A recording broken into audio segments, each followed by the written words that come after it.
سلام بچه های، چطورید؟ به چنل یوتیوب خودتون خیلی خیلی خیلی خوش اومدین. اولین ویدیو با رنگ موهای جدیدم، البته که این رنگی نیست، الان خیسه و تازه از همون در اومدم.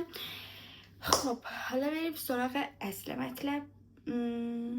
من چون رنگ موهامو عوض کردم دارم میرم خرید که چیزایی بخرم که به وایب جدیدم بخوره و قراره که میکاپ کنیم و به سوالاتی که شما از من دارید جواب بدم. پس بریم که داشته باشیم. بچه این سوال تقریبا جزو پرتکرارترین سوالا بودش که چرا تنها زندگی میکنی؟ پس اول میخوام اینو جواب بدم.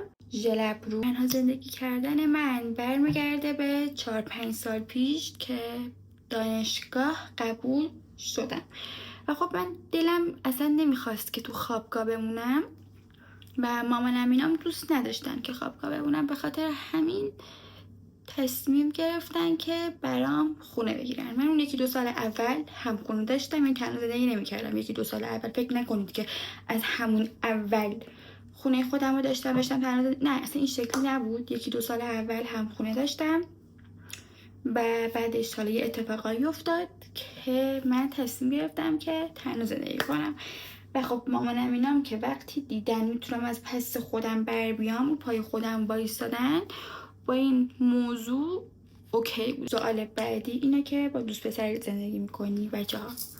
نه نه نه نه. کارای زیبایی که تا به الان انجام دادی چی بوده؟ من تا الان لبمو فیلر زدم، چونه یه خورده اینجاها که فکر میکنم تا الان رفته، بینیمو آنزیم زدم که اصلا تاثیر آنچنانی هم نداشت، خیلی هم درد داشت آنزیم دیگه. ابروهامو فیبروز کردم که اونم تا الان رفته، ولی عمل زیبایی که مثلا برم تو اتاقم بیهوشتم و اینا تا حالا نداشتم. یه کارایی حالا دلم میخواد انجام بدم که انجامشون میدم، ولاگشم براتون میگیرم، نه فوراً ولی حتما منتظر تغییرات جدید باشید. دلیل اینکه ابروهات انقدر کمه، من کلن ابروهام کم پشته، کم پودر و خب یعنی از اولم ابروهای پرپشتی هیچ وقت من نداشتم و روی ابروهای من به سمت پایینه و خب من چون اینو دوست ندارم یه ذره از تهش رو میزنم که بتونم با مداد ابرو اون طوری که خودم دوست دارم بتونم بهش حالت بدم. همین، دلیل خاصی نداره. دوستی یا آدمی تو زندگیت هست که تاکسیک یا سمی باشه؟ بچه من اگه بخوام باهاتون راست باشم، آدمای زیادی تو زندگیم نیستن، کلا 2-3 تا دونه رفیق بیشتر ندارم که اونام گلچین شدن همشون و خب کلا آدم زیادی دوره بر من نیستش. ولی اگه بخوام از گذشته بگم، به دیگه دوستام افتادم. من یه دوستی داشتم تو دوران دبیرستان و خب جزء صمیمی‌ترین دوستام بود. نمیدونم مثلا چرا باهاش دوست شدم. اون هر مشکلی داشتش من سعی می‌کردم کمکش کنم، همیشه صدمو براش میذاشتم ولی تا وقتی نوبت به مشکل من میرسید انگار که مثلا منم مشکلی دارم، همش باید راجع به اون حرف میزدیم، همش باید راجع به مشکلات اون حرف میزدیم. از آدم سمی فاصله بگیرید، مخصوصا از رفیق سمی حسود دوری کنید، بدترین ضربه ها رو بهتون میزنن. چرا قبل موهاتو بلون نمی کردی و چی شد که بلون کردی؟ کانسیلر. بچه من همیشه دلم میخواستش که موهامو بلوند کنم، اما خب نمیشد. چرا نمیشد؟ چون من همیشه یا پایین موهام یا جلوی موهام دکولوره داشتش که اگه بخوای مثلا دکولوره کنی ممکنه اون قسمت ها آسیب ببینه و خب به هر دلیلی نمیشد. نمیخواستم من موهامو کات کنم چون موهای من تا کمرم بودش که حدود 1 ماه پیش رفتم آرایشگاه، گرتون باشه موهای منو گرفت 30 سانت کوتاه کرد و خب وقتی موهاتو یه بار دکولوره میکنی بعدش مشکی میزنی دیگه نمیشد مجدد دکولورش کرد و خب من آخری رفتم موهامو 30 سانت کات کردم، کوتاه کردم و خب اون قسمتی که دکوره داشت کلا رفت و یهو تصمیم گرفتم که برم موهامو دکوره کنم. یعنی من از خیلی وقت پیش قصه‌شو داشتم، اما خب انگار قسمت الان بوده. برنامه برای آینده، ببینید بچه‌ها، من برای آیندم خیلی برنامه ها دارم، ولی خب یه چیزی هم که تو این چند سال زندگیم فهمیدم اینه که اصلا با سرنوشت اصلا نمیشه جنگید. یه توی ذهن یه چیز دیگه داری، یه اتفاق دیگه میفته و یه مشکل دیگه هم که هستش، هر روز داره یه اتفاق جدید میفته. اصلا نمیشه یه برنامه‌ریزی سادم کردش، ولی من دارم صد خودم رو میذارم برای زندگیم، برای آیندم، که چه بدونم 30 سالم شد، 40 سالم شد، نگم که کاش وقتی 20 سالم بود این کارو میکردم. من که دارم سعی خودم میکنم، هدف خودم هم دارم، ولی خب هرچی پیش آید خوش آید. یا آرزو اگه برآورده بشه بچه، اگه خدا مثلا بیاد بهم بگه یه آرزو کن، من برآورده‌اش میکنم. چی آرزو میکردم؟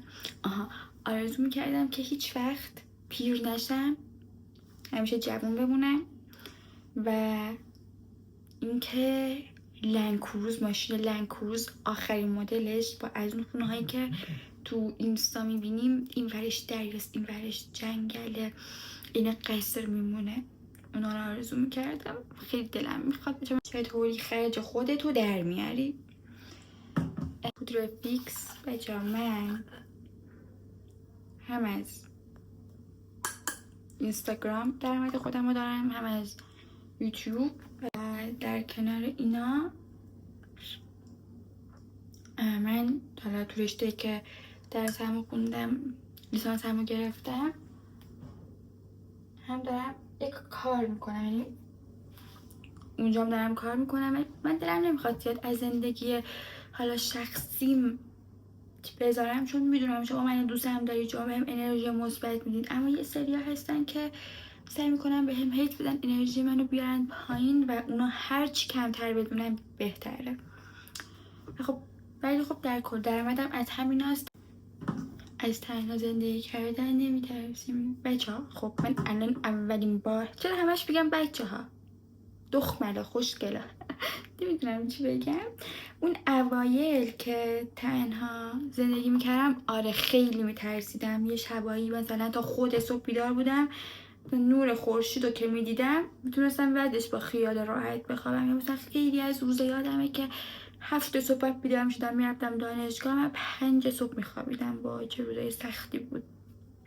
ولی ساعت 3 صبح، 2 نصف شب به خانواده‌ام، مثلا به مامانم، به بابام زنگ زدم که مثلا من میترسم. بابام همیشه یه جمله بهم میگفتش که آدم ترسو هر روز میمیره، آدم شجاع مثلا یه بار میمیره، ولی آدم ترسو هر روز میمیره. حالا منظورش این بودش که آدمی که میترسه هر روز با ترسش میمیره. این سعی میکردن بهم انرژی بدن و اینا، ولی الان دیگه خدا رو شکر کنار اومدم، اصلا نمیترسم. خیلی هم حال میده. داری تنها زندگی میکنی، کسی از فامیلا پشت سرت حرف زده یا چی؟ اگه من بخوام وارد این بحث بشم، این بحث تا خود صبح ادامه پیدا خواهد کرد، پس سعی میکنم خیلی کوتاه این موضوع، خیلی زود چی دارم میگم، خیلی زود این موضوع ببندم. کانتور خانواده من، حالا منظورم از خانواده فقط مامان و بابام اینا نیستش، فامیلای نزدیک رو میگم. اونا خب مشکلی با من ندارن، مشکلی هم فکر نکنم با زندگیم داشته باشن، چون منو میشناسن، میدونن چطور دختریم، میدونن چطور آدمیم، منو میشناسن و خب فکر نکنم که مشکل خاصی داشته باشن. سری از اون فامیلا که به خدا من اصلا نمیدونم کیان، نمیدونم چیان، نه تو عمرم حالا 3-4 بار بیشتر دیدمشون، چه بدونم از اونا که مثلا مامانم میشناسه خودم نمیشناسمشون. زندگی من خار شده رفته تو چش اینا، این که اصلا نظر اونا اصلا مهم نیست، چون هر کی به نظرم باید بره زندگی خودشو جمع کنه. به قول مامانم، ما مثلا خیلی چیزا راجع به اونا میدونیم، ولی خب چون به ما مربوط نیست. پارتنرم آرژانتینیه و خب وقتی هم که تیمش میبازه قشنگ چند روز میشینه بهش فکر میکنه، میگه چرا باخت. قشنگ حالش گرفته میشه. منم مجبورم که طرفدار آرژانتین رو کنم. آریکا چرا اینجوری حرف میزنی؟ این سوالو خیلی ازم میپرسید. خیلی بچه‌ها من ذاتاً صدام نازکه، یعنی هیچ وقت حتی موقع دعوا هم نمیتونم داد بزنم، جیغ و داد کنم. من کلا صدام آرومه، همیشه همین شکلی حرف میزنم. نمیدونم چرا یه سری‌ها فکر میکنن که مثلا من دارم ادا در میارم. حتی اگه ادام در بیارم با واقعیتم چقدر صدای انم با واقعیتم ممکنه تغییر داشته باشه. الان داد و بیداد و فوش بدم که مثلا این شکلی هم دیگه بچه ها، منم این شکلی هم حرف زدنم و اینا این شکلیه. یکی از کارهایی که ازش لذت میبری، یکی از کارهایی که خیلی همیشه ازش لذت میبرم خرید کردنه. این حالم بد باشه خرید کنم کلا حالم خوب میشه. و اینکه دومیش هم اینه که برم مسافرت. مثلا من از استخر خیلی خوشم میاد، از اینکه برم تو آب. عاشق استخرم، خیلی خوشم میاد. وقتی که خیلی حالم خوب نیست میرم حالا کردان، وقتی که خیلی حالم خوب نیست و میرم استخر. نمیدونم خیلی انرژی بهم میده. تو آب رفتن، شنا کردن خیلی دوست دارم. با اینکه وقتی بچه بودم استخر و آب جزو فوبیاهام بود، الان عاشقشم. اینکه آرایش کردنم خیلی دوست دارم. وقتی که عجله نداری میشینی قشنگ همون میری میای آرایشتو میکنی یه جای مهم دعوتی، خیلی دوست دارم. خیلی من دیگه باید برم. مرسی که ویدیو رو تا اینجا دیدید و اینکه حتما بهم بگید که ویدیوی بعدی موضوعش راجع به چی باشه. همه کامنت ها رو میخونم. دوستتون دارم، عاشقتونم، میمیرم براتون. بای بای تا ویدیوی بعدی.